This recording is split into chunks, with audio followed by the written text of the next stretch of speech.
Olá, estamos no canal Funarge com o Conversas no Museu, agora online. E hoje, nessa estreia desse formato, vamos tratar de discutir o que nas últimas décadas os museus discutiram, debateram e refletiram sobre o futuro, enquanto alguns museus avançaram nas tecnologias e em revisão de processos, narrativas, ampliaram suas relações com seus públicos, investiram em novos projetos, novos formatos de interação. A maioria não conseguiu, por diversos motivos, criar essa ponte para o futuro. Com a pandemia, estamos dentro do futuro. Neste sentido, como serão enfrentados os antigos e novos desafios?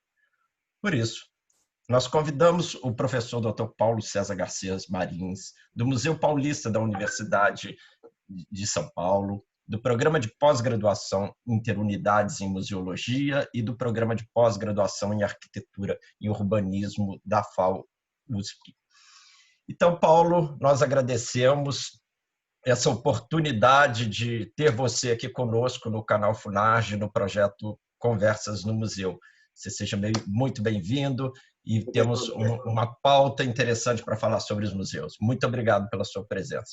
Eu que agradeço, Douglas. É um prazer estar com vocês e avançarmos aqui nas discussões que são importantes, não é, para animar e abrir horizontes aqui para a nossa prática museal no Brasil. Paulo, nesse sentido, nós estaríamos entrando em uma era das incertezas na gestão museológica em função da pandemia, ou os museus já enfrentaram outros desafios nessa proporção? Olha, eu acho que incontornavelmente a situação no mundo todo hoje é muito dramática, não é? Porque os museus dependem, não é? Eles existem para o público. São instituições criadas a partir do final do século XVIII, não é? Com essa finalidade, não é? Construírem o cidadão, não é? Enfim, ou os súditos já em monarquias constitucionais, isto é, educar a sociedade e permitir, através da exposição das suas coleções, a formação de profissionais. Ora, portanto, não é, entender que os museus não podem receber público é um golpe mortal do ponto de vista da sua finalidade, não é, da sua prática institucional, da sua cadeia operatória, não é, em torno das curadorias. E, claro, não é, para uma quantidade imensa de museus é também um drama financeiro. Não é? Então, nós temos que entender que nós teremos que nos redesenhar, não é, porque no âmbito de museus públicos, as verbas do Estado são uma retaguarda razoavelmente segura, né? Porque sabemos também que a esfera pública depende da arrecadação de impostos e a pandemia abalou economias no mundo todo. Mas é, sobretudo, também preocupante a situação de museus privados, né? Ou de museus públicos que dependem muito de doações, né? A Associação Americana de Museus estima que de 1/3 a 1/4 dos museus norte-americanos não reabrirão suas portas, simplesmente porque eles entrarão num quadro de falência, efetivamente, né? Não terão como, né? Algumas iniciativas já começaram a ser adotadas, não é, que são realmente muito dramáticas, porque fere a finalidade principal dos museus desde a sua fundação, que é preservar acervos para poder comunicá-los. Algumas instituições já estão iniciando, inclusive, a alienação de acervos, né? A venda de acervos para poder pagar contas, né? O que é certamente, novamente, um golpe mortal, né? Na finalidade precípua dos museus, né? Que é preservar o patrimônio para gerar pesquisas e para gerar reflexão na sociedade a partir desses acervos. Perder acervos, então, para pagar contas, realmente é um sinal do nosso momento de crise absoluta. Mas vamos pensar que os museus, como você já mesmo mencionou, não é, Douglas, passaram por poucas e boas no século XX. Né? Se nós pensarmos, sobretudo, os museus nos contextos europeus, né, da Primeira Guerra, mas sobretudo da Segunda Guerra Mundial, né, em que a invasão alemã gerou saques de toda a natureza, não é? E os museus tiveram que ser evacuados para não serem bombardeados e as coleções perecerem, né, dentro das salas. E isso aconteceu. Vários museus de Berlim, por exemplo, perderam segmentos importantíssimos do acervo, né?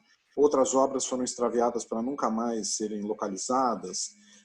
Enfim, foram sagas, né? A retirada dos acervos russos de São Petersburgo, correndo por estradas geladas, com dificuldade de acondicionamento, né? Na própria Guerra Civil Espanhola, né? A evacuação das coleções do Museu do Prado, né? Que acabaram parando na Suíça, né?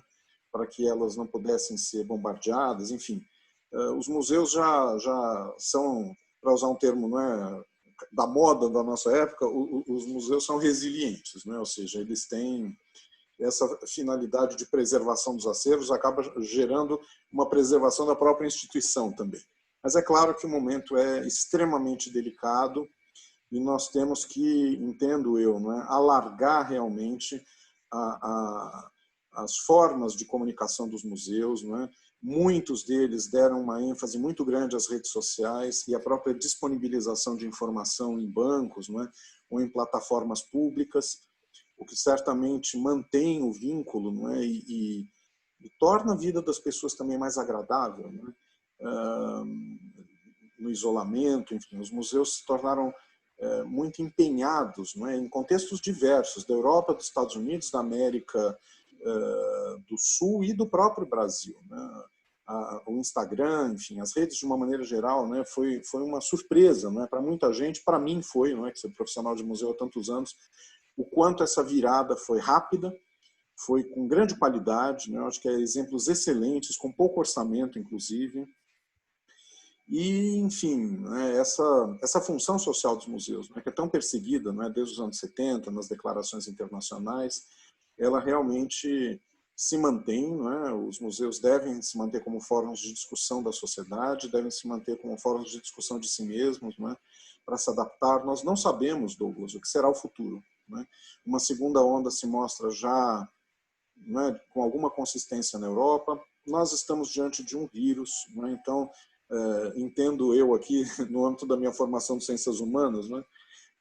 Que nós acreditamos talvez demais, né, nas vacinas, né, porque os vírus têm uma capacidade de mutação muito grande, né, então as vacinas, mesmo do HN1, né, sempre chegam com um ano de atraso em relação à cepa que está, né, já transformada em um ano, ou seja, nós tomamos vacinas do vírus do ano anterior, né, e isso nós não sabemos realmente o que será o futuro, né.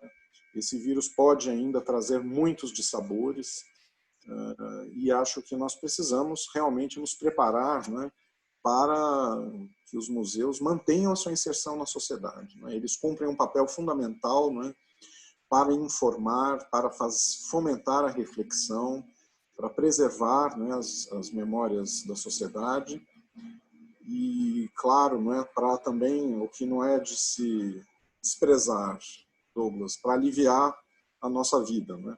Os museus tornaram, né, o cotidiano da reclusão mais agradável para quem pôde entrar em contato com eles, né? Então, entendo que nós realmente devemos nos aproximar, não é, as redes de profissionais, as próprias redes institucionais de museus, mas, sobretudo, os canais com a sociedade, né? Isso é fundamental.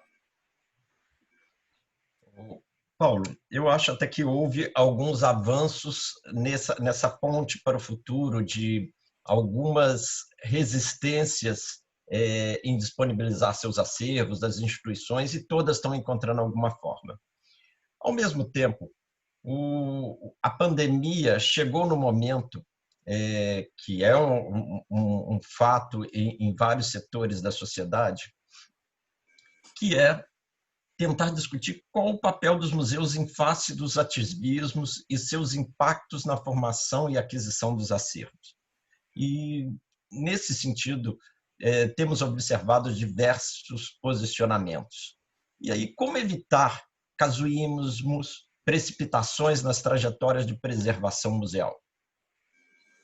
Pois é, acho que essa é outra fronteira importante, né, do futuro dos museus, né? Uma é sobreviver à Covid e nos ajudar a sobreviver à Covid. A outra é realmente se entender como eles vão se redesenhar, né?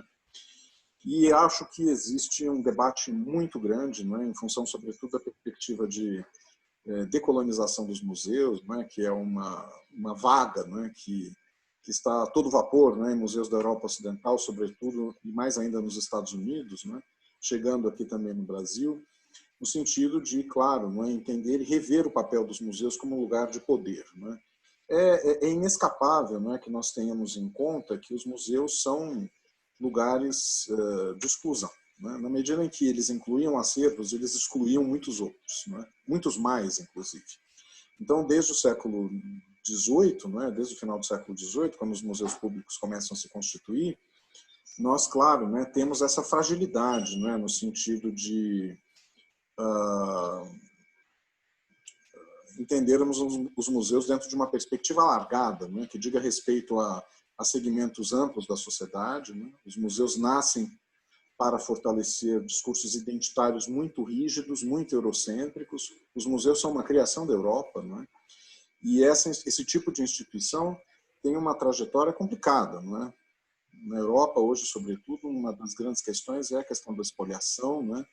Por um lado, dentro da própria Europa, fora da Europa, nos contextos coloniais. Né? A dúvida é o que fazer com os acervos, né? Devolver, né? Para os países de origem. Né?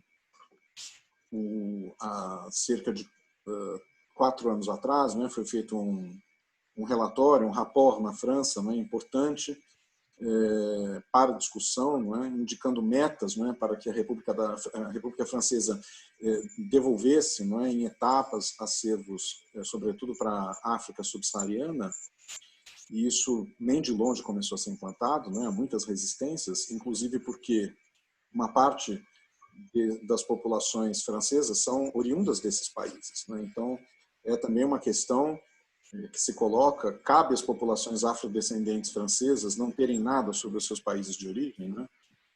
A Europa e a França, ela é apenas branca, não é? Ela é apenas detentora de patrimônios estrangeiros italianos, por exemplo, não é? E não se questiona devolver os acervos para a Itália, mas por que devolver os acervos para a África, não é? Sendo que a França é um país multirracial. Se a questão das devoluções é uma questão, não é, complicada, não é? E aqui no nosso país mesmo, essa questão é uma questão também sensível. Né? Vamos lembrar que o Museu Paulista, a instituição em que eu trabalho, né, o Museu do Ipiranga, foi pioneiro mesmo no Brasil nessa questão, porque há mais de 30 anos, né, houve uma enorme discussão sobre uma machadinha, né, craô, que existia no nosso acervo, né, do grupo craô, do norte do país, e divisa, né, do norte com o nordeste, e essa machadinha, que era uma peça cerimonial, foi devolvida para eles. Né?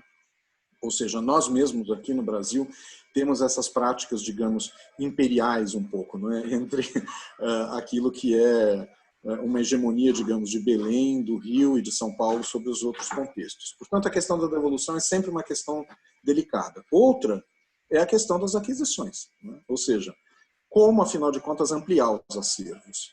E claro que as questões, não é, de reparação, elas atravessam a formulação de políticas de aquisição hoje, não é, no mundo todo. Aqui no Brasil isso já começa a acontecer, não é, no sentido de entendermos que as nossas coleções não têm cobertura no âmbito dos museus de história para grande parte dos segmentos sociais e para grande parte das identidades brasileiras. Ou seja, são museus normalmente vinculados à memória das elites dirigentes, e dentro dessas elites dirigentes, não é? Elites dirigentes de origem colonial, sobretudo, e dentro dessas elites coloniais, brancas e, sobretudo, masculinas. Não é? Ou seja, esse recorte é um recorte que abraça qualquer museu. Não é? O Museu Imperial de Petrópolis, o Museu Histórico Nacional no Rio de Janeiro, o Museu Paulista aqui em São Paulo, não é? Que são os maiores acervos, não é? E o Museu da República também. Enfim, portanto, a questão é como alargar sujeitos. Né? Depois posso falar um pouco sobre o Museu Paulista, se você achar que é o caso. E, claro, né, outra questão importante diz respeito também aos museus de arte, né, que são os museus mais evidentes, né, no contexto internacional. Né? Eu trabalho no Museu de História, mas eu sei o lugar dos museus de história nessas questões todas, né, porque é no âmbito dos museus de arte que essa discussão está muito mais quente, né, e muito mais com resultados, eu acredito, práticos no âmbito das políticas de aquisição. E aí a questão é entender que os museus praticamente só têm obras de homens, né? Que os museus só, e não de artistas mulheres, né? Ou ainda se alargarmos a questão para o espectro de gênero, né? museus que não cobrem, não é, a vastidão, não é, dos comportamentos no âmbito dos próprios autores, pintores ou escultores ou, enfim, performers, né? E o quanto isso, de alguma maneira, exclui, né, reflexões importantes, sobretudo no século XX, sobre as questões de comportamento, né, sexual, de gênero. Mas, claro, né, também temos uma opção sempre muito maior pelos artistas eruditos, né, não pelos artistas populares, né, pelos artistas brancos, no caso do Brasil, e não pelos artistas indígenas, pelos artistas negros e também por artistas ligados à imigração, né, que também são menos valorizados do que, né, os artistas do século XIX, digamos, né, nos grandes museus nacionais do país. Portanto, não é, há muitas fronteiras, não é, a refletir e, sobretudo, muita coisa a agir. Não é? Mas, com efeito, não é, nós precisamos meditar muito, não é? Porque a ansiedade de resolver esses problemas, eu penso, ela é uma inimiga, não é, daquilo que é um papel meticuloso, não é, de reflexão dos museus. Por quê? Porque acho que nós não conseguimos resolver estas falhas, não é, de um dia para o outro. Portanto, não é, me assusta um pouco, não é, aquisições de uma hora para outra absolutamente volumosas, não é, no âmbito dos museus de arte, sobretudo, não é, que envolvem investimentos muito maiores, não é, para a compra de acervos normalmente do que museus de história, e que fazer, enfim, não é, uma seleção criteriosa, não é, de acervos que sejam efetivamente importantes para todas essas temáticas, não é, mas que entrem nos museus com calma, dando tempo para os profissionais selecionarem acervos, contatarem doadores, construírem relações com colecionadores, né, que possam ceder paulatinamente suas coleções naquilo que realmente interessa aos museus, não é, públicos e também privados, que é sempre o melhor. Né, os museus precisam ter, né, enfim, as melhores amostragens, né, para suscitar os melhores debates, eu diria. Né. Então, eu entendo que essas fronteiras estão colocadas, né? Nós precisamos lidar com elas, mas sem ansiedade, sem correria, porque é impossível, não é, comprar 300 obras significativas em 2 anos. Impossível. Nós não temos orçamento. Que instituição no Brasil tem orçamento para isso?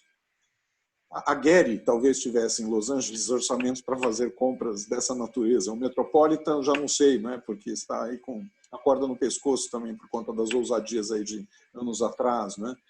MoMA, os maiores orçamentos do mundo, né, já tem dificuldade, né, de serem tão intensos, né? Agora, finalmente, né, depois de muitas negociações, o MoMA comprou uma tela da Tarsila, né, que é o sonho, né, e entrou, enfim. Mas é uma tela que pede um investimento de milhões de dólares, né? E nós precisamos, enfim, operar dentro dessa perspectiva. E outra questão que me aflige muito é escapar realmente dos comodatos. Né? Eu acho que o comodato sempre é bom, especialmente para aquele que cede, mas não para a instituição. Né? A instituição deve, sobretudo, ser construída a partir de acervos estáveis. Por quê?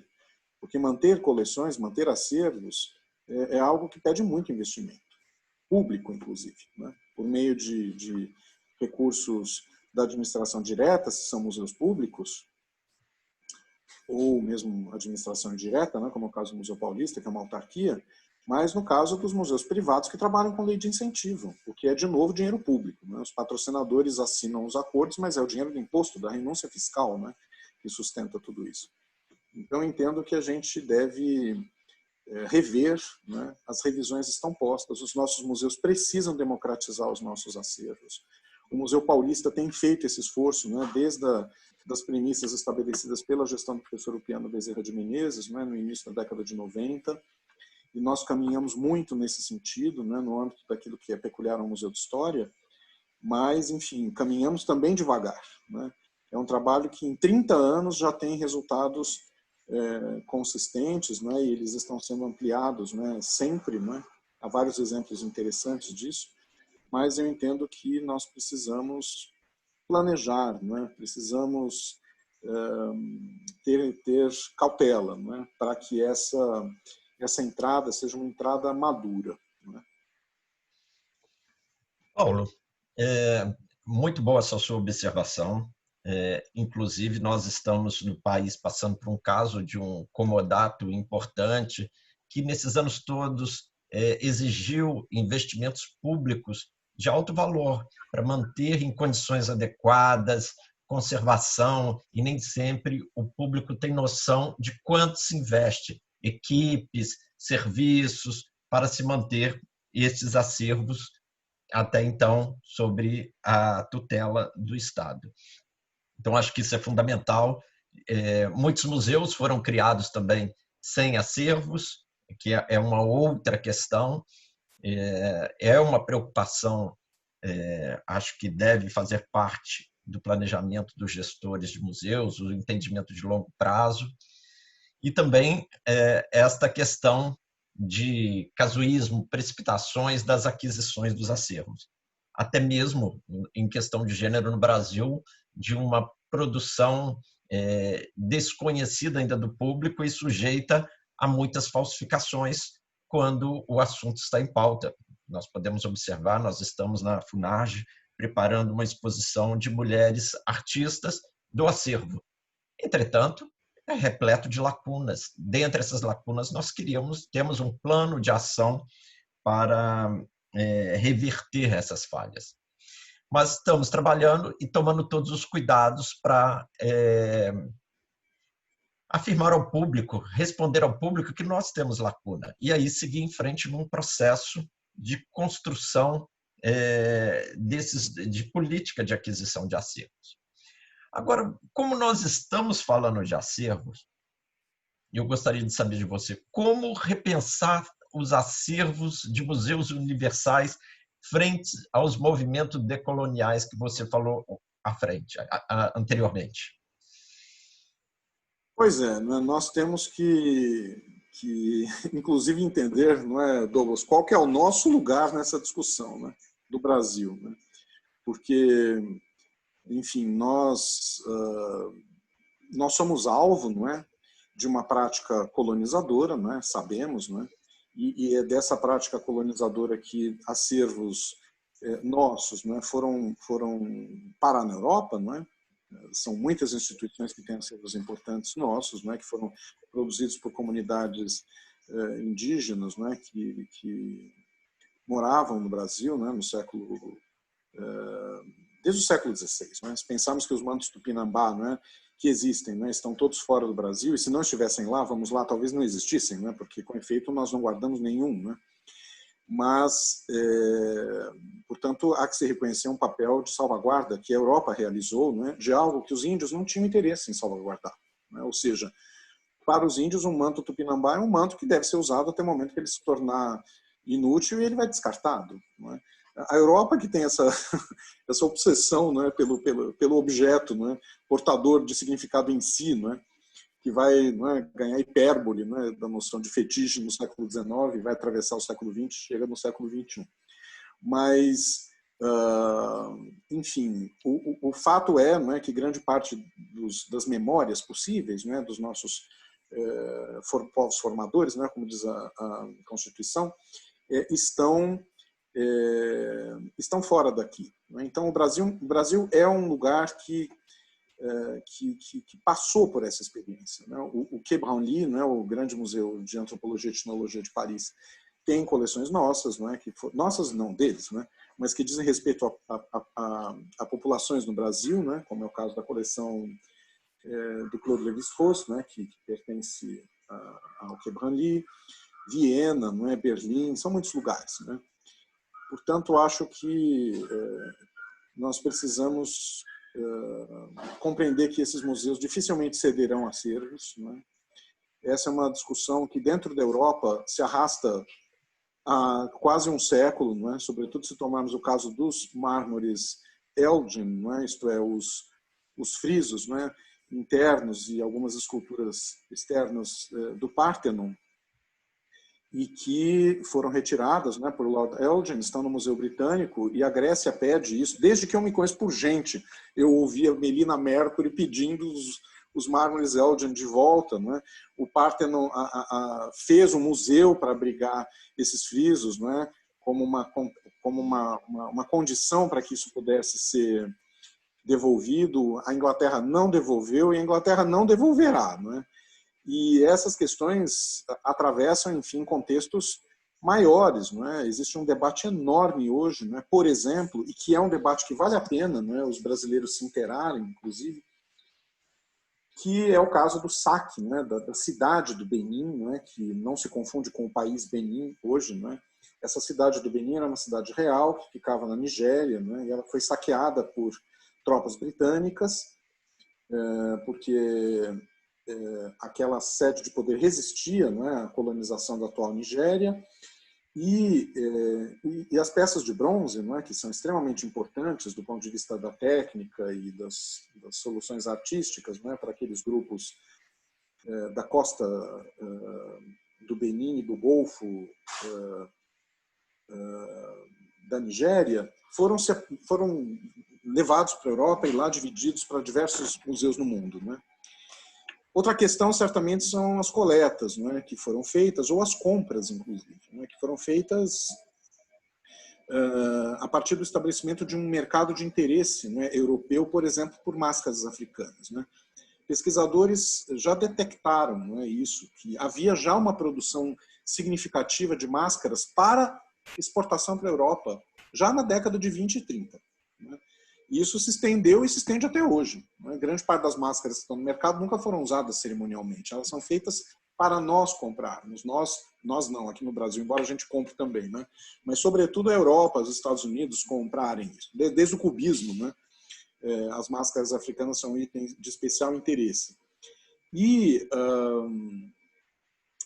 como resolver essas questões? Né? O que é saque? O que é compra? O que é espoliação? Enfim, essas questões são questões complicadas, não é? Porque, de alguma maneira, isso coloca o público diante de uma necessidade de reflexão do que é o papel hoje desses países em relação ao mundo colonial que dele se desagregou. Né? Portanto, essa conversa está, né, colocada novamente na Europa. Né? Eu tive a oportunidade, há 2 anos atrás, de estar num museu que está de cabeça absolutamente submersa nessa questão, não é? Que é o Museu África, em Tervuren, né, na região metropolitana de Bruxelas. É um museu muito traumático, né, porque ele reúne as coleções do Congo belga, né, e, sobretudo, um processo de espoliação violenta cultural, né, que o rei Leopoldo da Bélgica implementou juntamente com a espoliação econômica, com as práticas praticamente de escravização da população, de massacres. Né?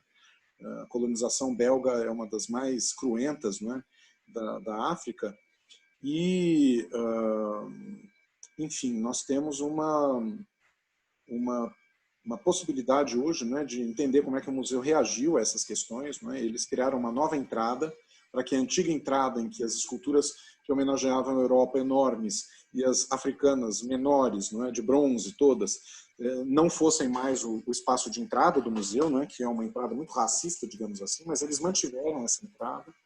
Acho que ainda não a discutem suficientemente, não é, mas convidaram curadores, não é, da África, do Congo, de Burundi, de Ruanda, sobretudo, né, para formar coleções novas, reestudar coleções antigas, participar da curadoria não só das coleções, mas de exposições, fazer intrusões, né, inclusive de arte contemporânea, importante para equilibrar, né, as artes do século XIX e do começo do século XX.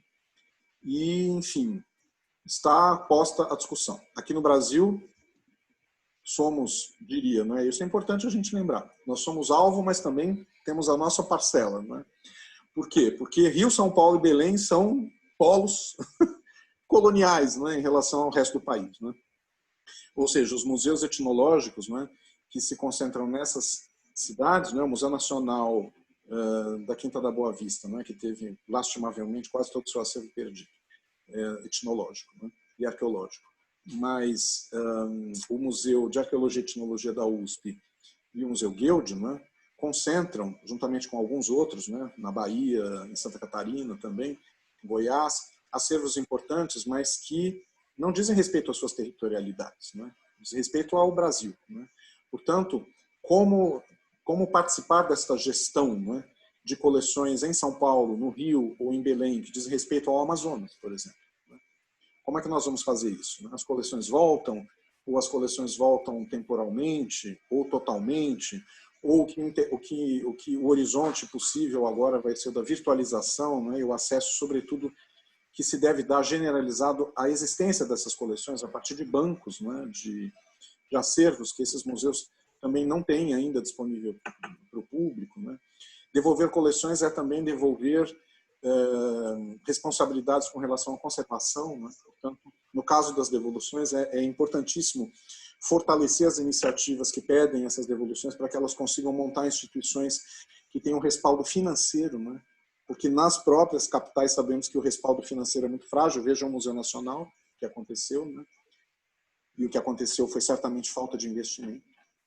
Então, enfim, essa é uma discussão que tem muitos polos no Brasil, né? E acho também que é importante enfrentá-lo, né? Porque fomos alvo de práticas coloniais, mas muitas cidades do Brasil, nós podemos dizer, que praticaram ações também, né, quase coloniais de coleta, né? O Brasil é o tamanho de um continente, né?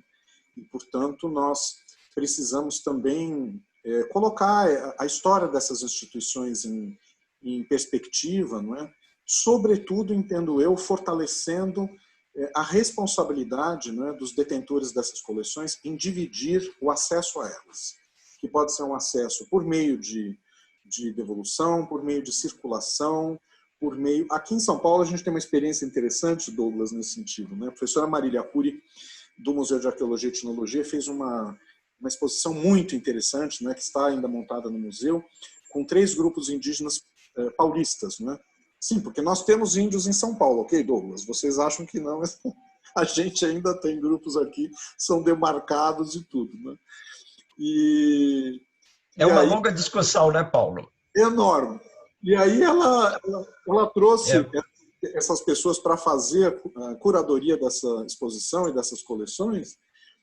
E aí eu perguntei, mas será que eles não querem de volta? Ela falou assim, Paulo, francamente, eles não querem de volta. Eles querem que a gente guarde para eles, porque eles sabem que a responsabilidade, o cuidado e o investimento é muito grande. Então, o que eles querem é ter acesso, eles querem participar, eles querem conhecer, eles querem que vá para lá quando eles montarem exposições, mas eles querem que a gente fique cuidando, porque é uma responsabilidade que deve ser nossa. Então, né, acho que tem muita coisa para a gente colocar na mesa, né, para a discussão dessas hierarquias, né, em função das questões decoloniais, né, e a gente pode ser surpreendido muitas vezes. Então, nós vamos continuar cuidando enquanto for possível. Paulo, eu queria... o papo nós vamos ter que fazer uma segunda rodada de conversa, e eu acho que uma só do Museu Paulista e de outros temas que vamos te convidar para participar aqui do nosso Conversas no Museu.